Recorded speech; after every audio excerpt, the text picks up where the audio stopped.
সবুজ বাঁচাও, সবুজ দেখাও, সবুজের মাঝে বিবেক জাগাও।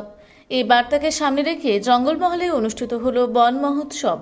রাজ্যের মুখ্যমন্ত্রী মমতা বন্দ্যোপাধ্যায়ের উদ্যোগে সারা রাজ্য জুড়ে চলছে বন মহোৎসব। রাজ্যের অন্যান্য জেলার মতো পুরুলিয়া জেলায় আয়োজিত হলো এই অনুষ্ঠান। পুরুলিয়া বন বিভাগের উদ্যোগে ঝালদা 1 নম্বর ব্লক অফিস সংলগ্ন খেলার মাঠে আয়োজিত হলো জেলাস্তরীয় বন মহোৎসব। এদিন বন মহোৎসব উপলক্ষে বন আধিকারিক সহ ছাত্রছাত্রীদের নিয়ে এক পদযাত্রা, চারাগাছ বিতরণ, সাংস্কৃতিক অনুষ্ঠানের মধ্য দিয়ে অনুষ্ঠিত হলো। এর পাশাপাশি এদিন সবুজশ্রী ও শিশুদের সংবর্ধনা ও শংসাপত্র প্রদান, পুরুলিয়া চিড়িয়াখানার পশুদত্তক শংসাপত্র, বন্য ও বন্যপ্রাণী সংরক্ষণে বিশেষ ভূমিকা শংসাপত্র প্রদান করা হয়। আপনারা দেখছেন রূপসী বাংলা মিডিয়া। এখন একটা ছোট্ট বিরতি, ফিরে আসছি বিরতির পর।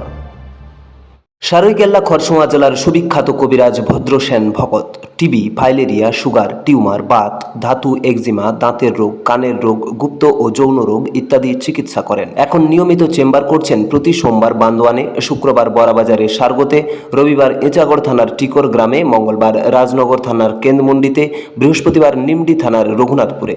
বিস্তারিত জানতে যোগাযোগ করুন 7368034266 এই নম্বরে। পুরুলিয়ায় পাত্রপাত্রী যোগাযোগের একমাত্র বিশ্বস্ত প্রতিষ্ঠান বিবাহ পরিচয়। আপনার মনের মতো জীবনসঙ্গী খুঁজতে আপনার পাশে রয়েছে বিবাহ পরিচয়। তাই আর দেরি না করে আজই যোগাযোগ করুন বিবাহ পরিচয়, municipality commercial complex, 2nd floor, Chaibasa road, opposite PWD office, Purulia. Mobile নম্বর 9232440272 অথবা 8370970472। ফিরে এলাম বিরতির পর। আপনারা দেখছেন রূপসী বাংলা মিডিয়া। মাধ্যমিক ও উচ্চ মাধ্যমিক কৃতী ছাত্রদের হাতে চারাগাছ তুলে দেওয়া হয়।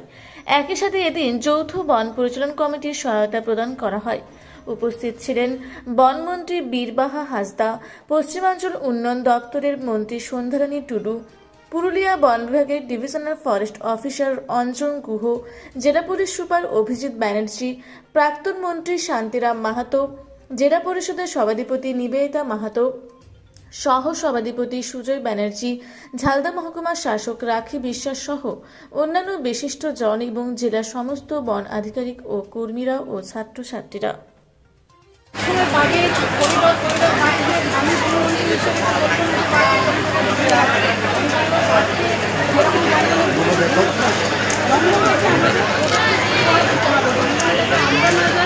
কারণ আমাদের এরিয়ায় যদি পশু পাখিরা ঢুকে যায়, আমরা তখন তাদেরকে তাড়িয়ে বের করে দেওয়ার চেষ্টা করি। তাহলে তাদের জায়গায় আমরা কেন ম্যাডাম, সহসভাধিপতি আজকে একটা কথা বলছেন যে গাছ লাগানো হচ্ছে, পরিচর্যা সেভাবে হয়নি বা ওদের কাজই বাঁচে না। দেখুন, বন দপ্তরে আমরা যারা গাছ লাগাই আমরা নজরদারি রাখি এবং আমাদের প্রত্যেক সময় বন দপ্তরের কর্মীরা গিয়ে গিয়ে গাছ দেখে। অবশ্যই গাছ লাগানোর নিয়ম বাঁচতে পারবে না, তাহলে বন দপ্তর আপনি মানে কষ্ট করার কোনো কারণ নেই। তো বন দপ্তরের কর্মীরা তাদের কাজ ভালো করে করে এবং এটা আমি গর্বের সাথে বলতে পারি। কারণ আমাদের সেই জন্যই জঙ্গলের পরিমাণ 13% থেকে 22% হয়েছে। জঙ্গলে যদি গাছ না বাঁচাতে পারতাম তাহলে 22% যেত। যদি বলছিলাম অযোধ্যা পাহাড়ে নিয়মিত গাছ চুরি হচ্ছে, কি বলবেন? হ্যাঁ, যদি দেখুন জঙ্গল এরিয়া থেকে যদি গাছ চুরি হয়, আপনাদের মাধ্যমে যদি আমার কাছে খবর যায়, অবশ্যই বন দপ্তরের তরফ থেকে আমরা অ্যাকশন নেব। কিন্তু জঙ্গলের বাইরে লোকাল এরিয়ায় যারা আছেন তাদেরও কিন্তু বলবো যে তারাও যাতে গাছের অবৈধ কাঠমিল নিয়ে কি বলবেন? অবৈধ কাঠমিল, অবৈধ গাছ আপনারা ইদানিং যদি দেখতে পারেন, পশ্চিমবঙ্গের মধ্যে অবৈধ গাছ পাচার কিন্তু অনেকাংশে কমেছে। আমরা জিরোতে নিয়ে যাওয়ার পরিকল্পনা করেছি, কিন্তু সরকারের একটু সময় লাগে। অবশ্যই আমরা বলরামপুর সহ বেশ কিছু জায়গাতে আপনার কাঠকয়লা বিক্রি হচ্ছে, কি বলবেন? দেখুন, সেইটা নিয়ে তো এখনও আমার কাছে খবর নেই, আপনার মাধ্যমে জানলাম। অবশ্যই আমি খোঁজখবর নিচ্ছি, যদি হয়ে থাকে কোনো দপ্তরের এরিয়ায় যদি হয়ে থাকে আমি পাথর খাদান হচ্ছে ফরেস্টের জায়গাতে, আমরা দেখলাম আপনারা দেখেছেন, আপনাদের মাধ্যমে শুনলাম। আমি নিজে তদন্ত করবো, যদি কোনো দপ্তরের জায়গায় হয় আমি তার বিরুদ্ধে অবশ্যই ম্যাডাম বলছি জঙ্গল এলাকার যে প্রচুর গ্রাম রয়েছে পুরুলিয়াতে, সেখানে রাস্তাঘাটের অবস্থা খুব খারাপ হয়ে গেছে, যাতায়াত কিন্তু করতে পারছে না মানুষ। প্রচণ্ড খারাপ। ডিএম সাহেবরা সবাই আছে, আমরা তাদের থেকে বলবো তারা যাতে ম্যাডাম পুরুলিয়া জেলার জন্য নতুন কি চিন্তা ভাবনা রয়েছে আপনাদের? অবশ্যই পুরুলিয়া জন্য অনেক কিছু চিন্তা ভাবনা হচ্ছে। আমরা দুইটাকে নিয়ে ভাবনা চিন্তা করছিলাম ডিএম সাহেবের সাথে আপনারাও যদি উদ্যোগ নেন, আপনারা একবার উদ্যোগ নিয়ে দেখুন। আমি অবশ্যই আপনাদের সাথে হাত মেলাবো। দিদি আর একটা ব্যাপার, জেএফএমসি মেম্বাররা বলছে তারা সঠিক মজুরিটা পাচ্ছে না। ফরেস্টের যে প্রোটোকলের যে মজুরি 320 টাকা, বর্তমানে আমরা বেড়ে 330 টাকা হয়েছে, তারা পাচ্ছে 250 টাকা, 260 টাকা, 270 টাকা। দেখুন, অবশ্যই আপনি বললেন, আমি অবশ্যই নজরদারি রাখছি। যদি এরকম হয়ে থাকে আমি বেশ। পুরুলিয়া থেকে আঁখি কৈরির রিপোর্ট, রূপসী বাংলা মিডিয়া। আপনারা দেখছেন রূপসী বাংলা মিডিয়া। এখন একটা ছোট্ট বিরতি, ফিরে আসছি বিরতির পর। 15 বছর ধরে পুরুলিয়া জেলায় নার্সিং ট্রেনিং এর স্থায়ী প্রতিষ্ঠান mother Teresa nursing training centre.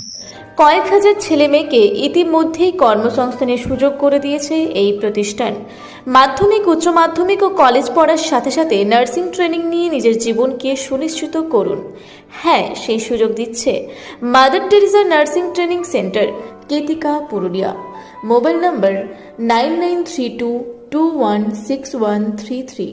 Purulia শহরে এখন স্বল্প খরচে উন্নত ও অত্যাধুনিক চিকিৎসা পরিষেবা বর্দান হসপিটালে। এখানে general, laparoscopic, gynaecologist, paediatrician, anaesthetist, general physician, orthopaedic সহ বিভিন্ন রোগের অভিজ্ঞ ডাক্তারবাবুরা নিয়মিত রোগী দেখছেন। এছাড়াও 24 ঘন্টা বিনামূল্যে অ্যাম্বুলেন্স পরিষেবা রয়েছে, স্বাস্থ্যসাথীর সুবিধাও।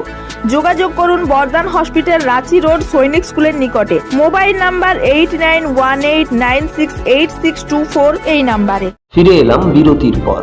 আপনারা দেখছেন রূপসী বাংলা মিডিয়া।